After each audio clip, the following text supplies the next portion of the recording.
मुख्यमंत्री देवेंद्र फडणवीस की अध्यक्षता में मंत्रालय स्थित मंत्रिमंडल सभागार में चिरती तहसील के वन पट्टों से जुड़े मुद्दों पर उच्च स्तरीय बैठक आयोजित की गई।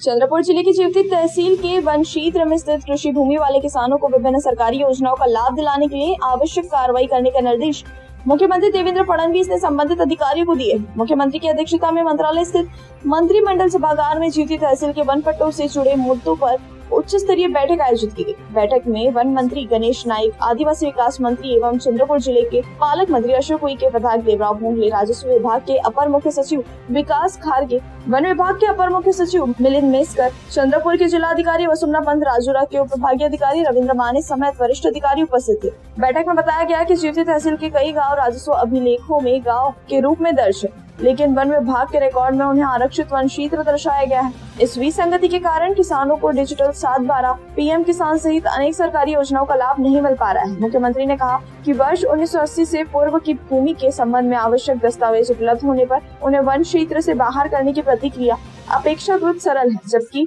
वर्ष 1980 के बाद की भूमि के मामलों में वन संरक्षण कानून के तहत अलग से अनुमति आवश्यक होती है। पर्याप्त दस्तावेजों के अभाव में कई प्रस्ताव निरस्त हो रहे हैं। ऐसे मामलों में वन क्षेत्र से भूमि को मुक्त कराने के लिए सर्वोच्च न्यायालय में राज्य का पक्ष प्रभावी ढंग से रखने हेतु आवश्यक कानूनी कार्रवाई करने के निर्देश भी उन्होंने दिए। उन्होंने अधिकारियों को निर्देशित किया कि संबंधित गाँव का सर्वेक्षण कर आवश्यक प्रमाण एकत्र करें। जिन किसानों को डिजिटल 7/12 उपलब्ध नहीं हो पा रहा है, उन्हें ऑफलाइन 7/12 जारी कर पीएम किसान सहित अन्य सरकारी योजनाओं का लाभ सुनिश्चित किया जाए। मुख्यमंत्री ने तेलंगाना सीमा से लगे जीती तहसील के 15 गाँव की कृषि भूमि के अधिकारों का निर्धारण कर 7/12 तैयार करने तथा उसे राजस्व अभिलेखों में शामिल करने के लिए विभागीय आयुक्त समिति की सिफारिशों पर तत्काल अमल करने के निर्देश भी दिए हैं। बैठक में आवास योजना, बस स्टैंड, सिंचाई तालाब, नगर पंचायत क्षेत्र के विकास कार्यों तथा अन्य मूलभूत सुविधाओं से जुड़े लंबित मामलों का शीघ्र समाधान करने पर भी जोर दिया गया।